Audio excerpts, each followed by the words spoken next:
اعوذ باللہ من الشیطان الرجیم بسم اللہ الرحمن الرحیم رب اشرح لی صدری ویسر لی امری واحلل عقدۃ من لسانی یفقہوا قولی۔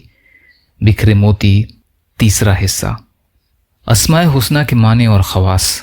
الملک کے معنی اور اس کے خواص۔ الملک جل جلالہ، سارے جہان کا بادشاہ۔ خواص 7 ہیں۔ پہلا، جو شخص اس اسم کو زوال کے وقت 120 بار پڑھے، اللہ تعالیٰ اس کو صفائی قلب اور غنا عطا فرماتا ہے، چاہے غنا ظاہری ہو یا باطنی۔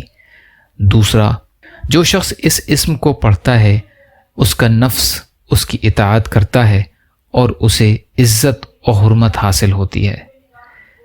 تیسرا، جو سورج نکلنے کے وقت 3000 بار یہ اسم مبارک پڑھے گا، وہ جو مراد مانگے گا حاصل ہو جائے گی۔ چوتھا، مال و ملک والا آدمی، حکمران یا بڑا عہدیدار اگر یہ اسم القدوس کے ساتھ ملا کر پڑھے گا تو اس کا مال و ملک قائم رہے گا۔ پانچواں، جو اس اسم کو فجر کے بعد 120 بار پڑھنے کا معمول بنائے، اللہ تعالیٰ اسے اپنی عنایت کے ذریعے غنی فرما دیتا ہے۔ چھٹا، اگر حکمراں اسے پڑھنے کا معمول بنائے تو بڑے بڑے فراعنہ یعنی سرکش اور متکبر لوگ ان کے مطیع اور فرما بردار بن جائیں۔ ساتواں، جو کوئی روزانہ صبح کی نماز کے بعد یا مالک کو کثرت سے پڑھا کرے گا، اللہ تعالیٰ اسے غنی فرما دے گا۔